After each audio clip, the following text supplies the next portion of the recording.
Anyways, we're going to be in Luke chapter 14 tonight, looking at verses 25 to 35. It's only 10 verses, that should be shorter, right? It'd take, 5 minutes a verse and we'll be good. And I'm just kidding. Discipleship is what tonight is about with these 10 verses. You look at it, and how many of you know what discipleship is? All right. Let me ask you this. Who would like to give a definition of discipleship? Maybe that's what we'll do tonight so I don't have to talk as much. Anyone? What? Say it again, David? Someone who's a learner. Okay. Someone who learns. Good. What else?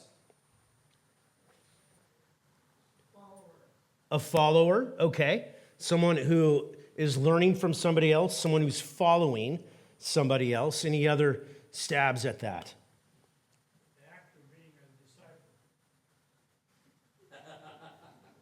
We were supposed to talk longer so I could drink. The active meaning of a disciple. Here's the thing. We don't actually have, in our context, something that perfectly models what a disciple is. One of the best terms would be apprentice.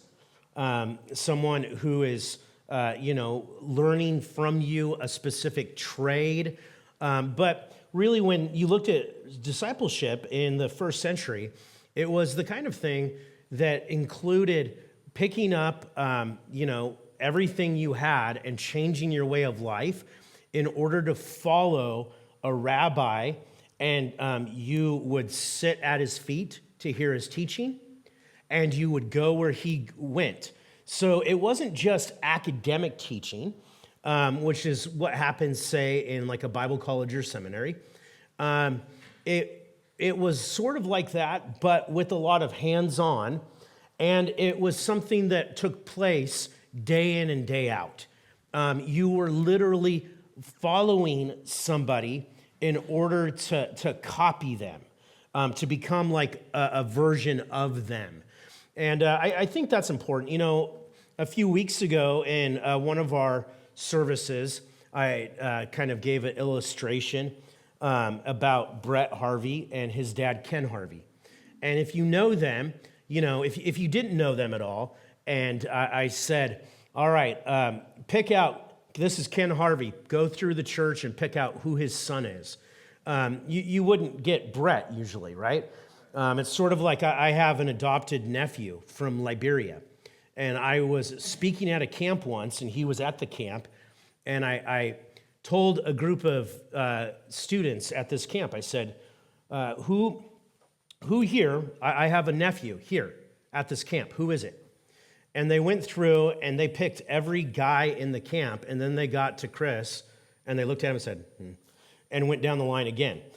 Because he was black, so of course he couldn't be my nephew, not realizing he was adopted into our family.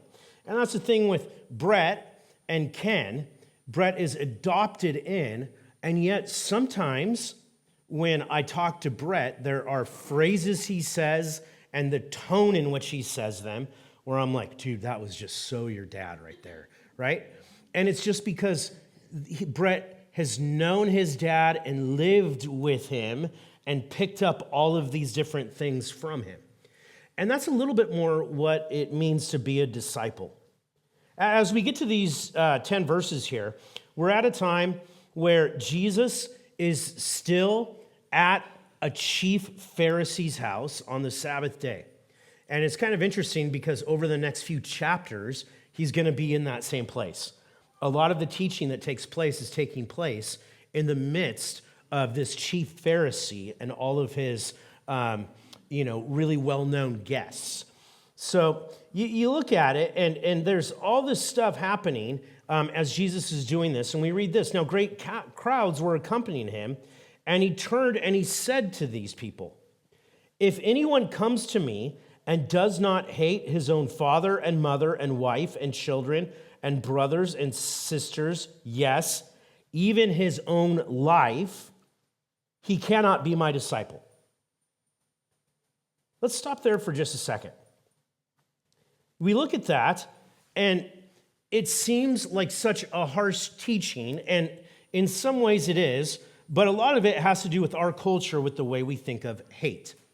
The way we think of hate is someone that you have just intense emotions of anger and towards, someone you despise, and it's emotion.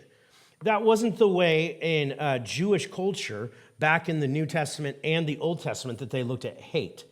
Hate generally meant that you were reprioritizing things and something was lower on the priority list. So you see it in Genesis at different times. One of the best times in Genesis you see it is with Rebecca and Leah, right? I was going to say Rachel and Leah, but it's Rebecca and Leah. That's the right R, correct? It's Rebecca, Rachel, Rebecca. Those two sisters. Which one is it? I always get those. It's the same thing I do with Noah, Moses, and Jonah for some reason. I always get the three mixed up. Just shout it out. So when Jacob has his two wives, what it says is that the one he loved and the other he hated. Does it mean that he had angry emotion? He despised her? No. We know that that's not the case. He had 7 children by her, and there were ways that he blessed her. It's used as a comparison to say, this one is the one that is loved, this is hated, this is the higher priority, the higher position.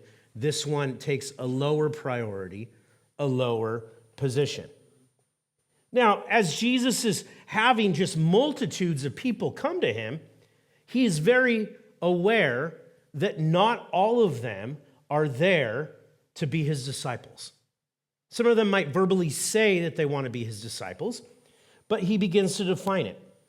And he just flat out tells them, if you don't reprioritize these things, then you cannot be my disciple. If anyone comes to me and does not hate his father, his mother, wife, children, brothers, sisters, yes, even his own life, he cannot be my disciple. Whoever does not bear his own cross and come after me cannot be my disciple. Re-emphasizing it. You look at that, and I think it's important to realize that. In the Bible, family is very important. Family is very important. Marriage is very important. In fact, I would say the way the Bible handles marriage and family is that they are sacred things. When you look at it, I've used the comparison when it comes to marriage and specifically sex when I'm talking with younger people, that in our day and age, our culture, sex and marriage is treated sort of like a solo cup, right? Very disposable. But the way that the Bible talks about it and God created these things is something very precious, more like fine china, something that's not disposable, something that is beautiful, that you protect throughout generations. Hang on. As I cough right in all your ears, thank you. Is it Rachel? Okay, thank you. Well, it had the right first letter, right? Yeah.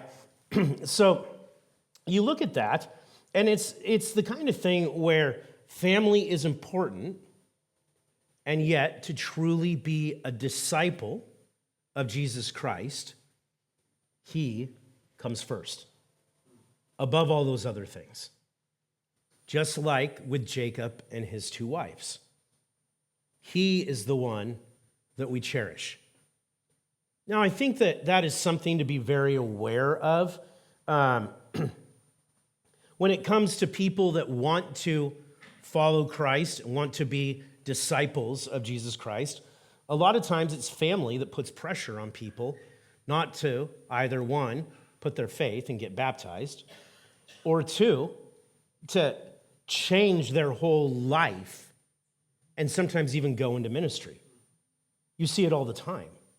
The pressure that happens from fathers, mothers, wife, children, brothers, sisters. saying, do you really have to make those changes in your life? It's sort of like people that try to diet and lose weight and their family sabotages them. That happens all the time in families. But you look at it, and it's something for us to be very aware of in this context. Family is good. Marriage is good. It's precious. It's something that God gave us. He is better and always will be. And so to truly be his disciple, those things must become less so that he can become greater. Jesus goes on, he gives two parables to help describe this.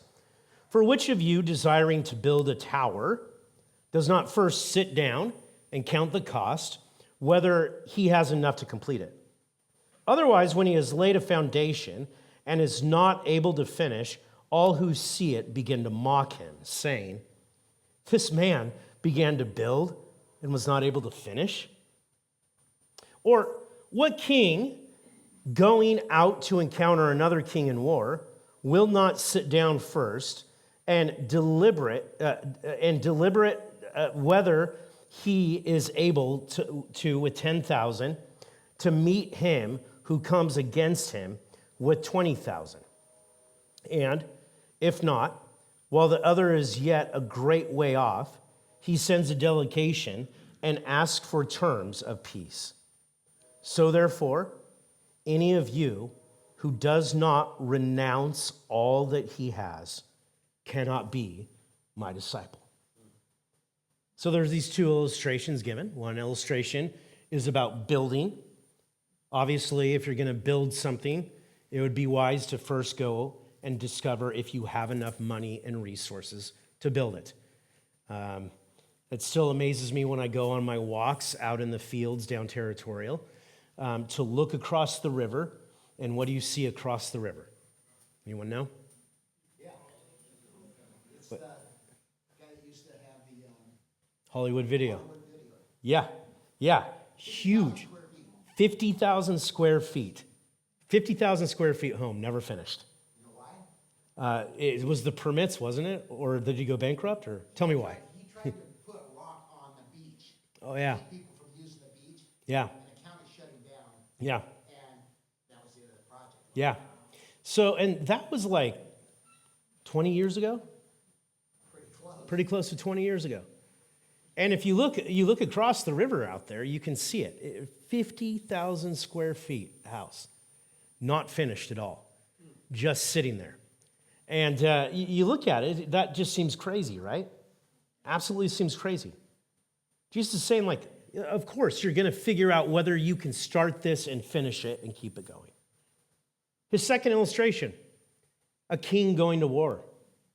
A brash king would just get mad and upset, get his feelings hurt, and say, let's go fight him.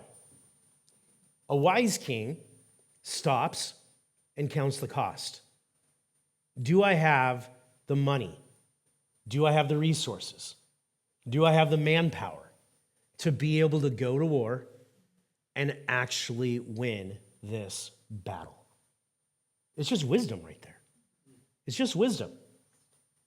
And in which Jesus ends that little piece by saying, therefore, any of you who does not renounce all that he has cannot be my disciple. Now, you look at this, and this gets a little bit difficult.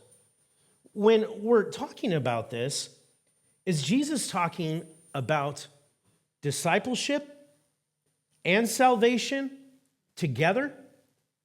Or is he separating them apart? And I think a lot of times this gets misinterpreted because we think he's talking specifically about salvation. But Jesus talks very broadly about one and narrowly about the other. I like what Warren Wiersbe says about this. He said, salvation is open to all who will come by faith, while discipleship is for believers willing to pay a price. Salvation means coming to the cross and trusting Jesus Christ, while discipleship means carrying the cross and following Jesus Christ. And I think that's important for us to distinguish. Salvation is something that can be very broad. Discipleship are those who are willing to say, "Here I am, Lord. Send me. I want to be used by you, Lord. I want to build your kingdom alongside you." Now, part of it, too, when we look at it, is understanding what's happening in Luke chapter 14 with this passage specifically. The question comes this: who is Jesus talking about when he talks about a builder who needs to count the cost and a king who needs to count the cost? There's two ways to interpret it. A lot of times you hear it interpreted as, well, in this illustration, in this parable, you're the builder. And if you want to be a disciple, you better step back first and really try to figure out whether or not you actually have all the resources you need to be a disciple. And the same thing with the king. Can I just point something out, though? You're not a king, and neither am I. In this conversation, there's only one who is the king, and that's Jesus Christ. If you note, another famous passage by Jesus found in Matthew chapter 16. Jesus looks at his disciples and he says, "Who do the crowds say that I am?" And they start replying. Some say that you are the Messiah. Some say you're the prophet. Some say you're Elijah. John the Baptist come back from the grave. Jesus says, "Who do you say that I am?" And Peter, you got to love Peter. He speaks right up. "You are the Christ, the Son of the living God." Jesus goes on to tell him, "Hey, Simon, this was not given to you by man." Implying this is from God that he has this information. And he goes on to say in verse 18, "I tell you, you are Peter, a little rock, and on this rock, a big rock, I will build my church, and the gates of hell shall not prevail against it." In that statement, you have both building and warfare taking place.